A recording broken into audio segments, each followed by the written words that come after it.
Prabhas pan Indian സിനിമകളുടെ രാജകുമാരൻ, നമ്മുടെ ഇന്ത്യൻ സിനിമയിൽ ഏറ്റവും വലിയ മാർക്കറ്റ് വാല്യൂ ഉള്ള സ്റ്റാർ. നോർത്തിലാണേലും സൗത്തിലാണേലും നമ്മുടെ ഗ്ലോബലി നോക്കിക്കഴിഞ്ഞാൽ ഏറ്റവും കൂടുതൽ ഇന്ത്യൻ സിനിമയിൽ ഫാൻ ബേസ് ഉള്ള നായകൻ.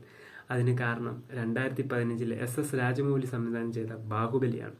നമുക്കറിയാം, ബാഹുബലി 2015 ഇറങ്ങിയപ്പോൾ നമുക്ക് ഭയങ്കര ഒരു ക്യൂരിയോസിറ്റി ആയിരുന്നു അതിൻ്റെ സെക്കൻഡ് പാർട്ട് കാണാൻ. എനിക്കൊന്നും നമ്മൾ ആരാധകർ അല്ലെങ്കിൽ സിനിമാ പ്രേമികൾ ഇത്രയും സെക്കൻഡ് പാർട്ടിന് വേണ്ടി വെയിറ്റ് ചെയ്തൊരു ചിത്രം വേറെ ഇല്ല. പല സിനിമകളും അതിന് ശേഷമാണ് സെക്കൻഡ് പാർട്ട് എന്നുള്ള ഒരു ലേബലിൽ വന്നത് തന്നെ.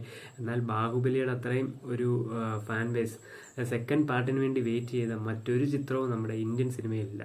അതുമാത്രമല്ല, നമ്മുടെ സൗത്ത് ഇന്ത്യൻ സിനിമകളെ ലോകോത്തര നിലവാരത്തിൽ ശ്രദ്ധ നേടിക്കൊടുത്ത ഒരു സ്റ്റാർ എന്ന് പറഞ്ഞാൽ അത് നമ്മുടെ പ്രഭാസാണ്.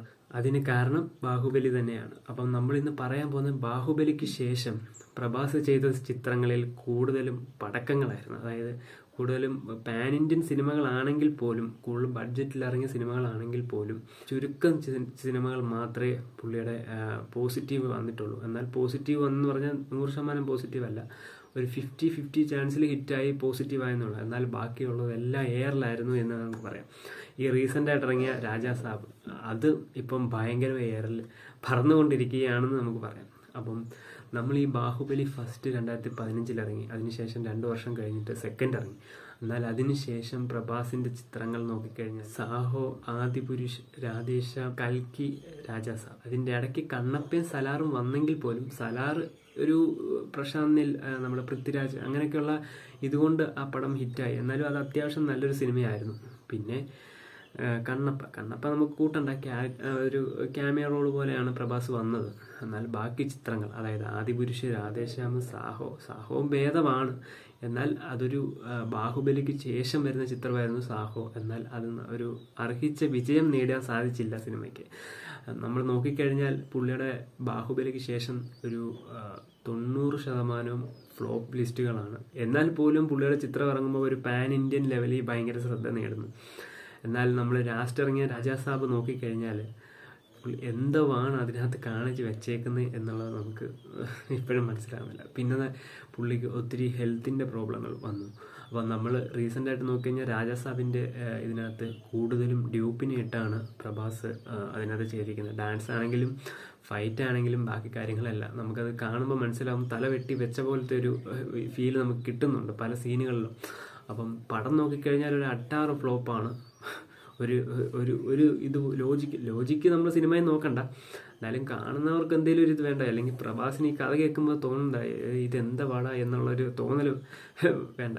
ബാലയെ വരെ പടം ഇപ്പം സെലക്റ്റീവായിട്ട് ചെയ്യുന്നു. എന്നാൽ ഇത്രയും പാൻ ഇന്ത്യൻ ലെവൽ സ്റ്റാർ പുള്ളി സെലക്ട് ചെയ്യുന്ന സ്റ്റോറീസൊക്കെ നോക്കിക്കഴിഞ്ഞാൽ വെറും ഒരുമാതിരി പൊട്ട സ്റ്റോറീസ് എന്ന് നമുക്ക് പറയാം. പല സ്റ്റോറികൾ, അതായത് പുള്ളി 85% അങ്ങനത്തെ സ്റ്റോറികളാണ് ഇപ്പോൾ സെലക്റ്റീവായിട്ട് ചെയ്യുന്നത്. എന്നാൽ പോലും നമ്മൾ നോക്കിക്കഴിഞ്ഞാൽ പുള്ളിയുടെ മാർക്കറ്റ് വാല്യൂ അവിടെ തന്നെ ഉണ്ട്. നോർത്തിലൊക്കെ ഭയങ്കര ഒരു ആരാധകരുള്ളൊരു സ്റ്റാറാണ്. പിന്നെ നോക്കിക്കഴിഞ്ഞാൽ പ്രഭാസ് ബാഹുബലിക്ക് ശേഷം ഹെൽത്തിൻ്റെ കാര്യത്തിലും കുറച്ച് ഹെൽത്ത് ഇഷ്യൂസിൻ്റെ കാര്യത്തിലുണ്ടായി. പിന്നെ അല്ലാതെ പുള്ളിയുടെ ബോഡി ഭയങ്കരമായിട്ട് വീക്കായി. അപ്പം അതിൻ്റെയൊക്കെ കാരണത്തിലാണ് നമ്മൾ രാജാസാബിൽ ഡൂപ്പിട്ടേന്നാണ് നമുക്കറിയാൻ സാധിക്കുന്നത്. അപ്പം എന്തായാലും നമ്മൾ നോക്കിക്കഴിഞ്ഞാൽ ഇത്രയും വലിയൊരു pan Indian star story select ചെയ്യുന്നതാണേലും പുള്ളിയുടെ വിജയങ്ങളാണേലും എല്ലാം ഒരു ഫ്ലോപ്പായിട്ടാണ് പൊയ്ക്കൊണ്ടിരിക്കുന്നത്. ഇപ്പോൾ റീസെൻ്റായിട്ട് ഇറങ്ങിയ രാജാസാബ് ആണെങ്കിലും 100 കോടി കയറി. എന്നാലും അത് അട്ടാറ് ഫ്ലോപ്പെന്ന് നമുക്ക് പറയാം. കളക്ഷനിലല്ല കാര്യം, 100% പ്രേക്ഷകരെ രസിക്കുന്ന അല്ലെങ്കിൽ അവർ പോസിറ്റീവ് പറയുകയാണെങ്കിൽ ഒരു സിനിമ ഹിറ്റാകത്തുള്ളൂ. അല്ലാതെ നമ്മൾ 100 കോടി അടിച്ചു 150 കോടി അടിച്ചെന്ന് പറഞ്ഞത് കാര്യമില്ല. പിന്നെ നമ്മൾ നോക്കിക്കഴിഞ്ഞാൽ ഇപ്പോൾ ഇറങ്ങിയ മിക്ക സിനിമകളുടെ അല്ലെങ്കിൽ ഇപ്പോൾ ഇറങ്ങുന്ന കളക്ഷൻസ് ആണെങ്കിലും നമുക്ക് അത്ര വിശ്വസനീയമല്ല. പല കളക്ഷനുകളും ആ ഒരു ഫേക്ക് കളക്ഷൻസ് ഒക്കെ ഇറക്കി വിടാറുണ്ട്. അപ്പം നമ്മളിപ്പോൾ റീസെൻ്റായിട്ട് നോക്കിയ രാജാസഭ ഏകദേശം 125 കോടി അടിച്ചിരിക്കുന്നു എന്നാണ് പറയുന്നത്. എന്നാൽ അത് ഫ്ലോപ്പാണ്. കേരളത്തിലൊക്കെ അട്ടാറ് ഫ്ലോപ്പായിട്ട് അത് പൊയ്ക്കൊണ്ടിരിക്കുന്നു. പിന്നെ തമിഴ്നാട്ടിലും പറയണ്ട. പിന്നെ നോർത്തിലൊക്കെ അവിടെ ഇവിടെയൊക്കെ ഓടുന്നുണ്ട്. തെലുങ്കാനയിലും ഒക്കെ ഇപ്പം വേറെ സിനിമകളില്ല, സോളോ റിലീസ് ആയതുകൊണ്ട് അവിടെ ഹിറ്റാവുന്നു. അപ്പം നമ്മൾ നോക്കിക്കഴിഞ്ഞാൽ നമുക്ക് പ്രഭാസിൻ്റെ ഒരു നല്ല സിനിമ ബാഹുബലിക്ക് ശേഷം നല്ലൊരു സിനിമ എന്ന് പറയാൻ പുള്ളിയുടെ കരിയറിൽ ഇതുവരെ സംഭവിച്ചിട്ടില്ല. അപ്പം ഇനിയിപ്പം നല്ല സിനിമയായിട്ട് വരട്ടെ, കംബാക്ക് കൊടുക്കട്ടെ എന്ന് നമുക്ക് പറയാം. പുള്ളിയുടെ കംബാക്ക് കൊടുക്കട്ടെ എന്ന് തന്നെ നമുക്ക് പറയാം. മറ്റുള്ളവർ ചോദിക്കും പുള്ളിയുടെ ബാക്കി ഹിറ്റ് ചിത്രങ്ങളല്ലേ 100 കോടി, അതിലല്ല കംബാക്ക്. നല്ലൊരു കംബാക്ക്, നല്ലൊരു ചിത്രം ഇപ്പോൾ ബാഹുബലി പോലെ, ബാഹുബലിക്കകത്ത് നമ്മൾ സ്റ്റണ്ടുകളാണേലും മ്യൂസിക് ആണേലും മേക്കിംഗ് ആണേലും എല്ലാം കൊണ്ടും 100% നീതി പുലർത്തിയ സിനിമയാണ്. അപ്പോൾ അതുപോലൊരു 100% സാറ്റിസ്ഫാക്ഷൻ കിട്ടുന്ന ഒരു സിനിമയായിട്ട് പ്രഭാസ് കംബാക്ക് ചെയ്യട്ടെ. അപ്പം എന്തായാലും നമുക്ക് അതിനുവേണ്ടി വെയിറ്റ് ചെയ്യാം. അപ്പോൾ കൂടുതൽ അപ്ഡേറ്റ്സ്, റിവ്യൂസ്, റിയാക്ഷൻസ് ഒക്കെ അറിയാൻ നമ്മുടെ ചാനൽ സബ്സ്ക്രൈബ് ചെയ്ത് സപ്പോർട്ട് ചെയ്യുക. അപ്പോൾ അടുത്ത വീഡിയോ കാണുന്നവരെ ബൈ.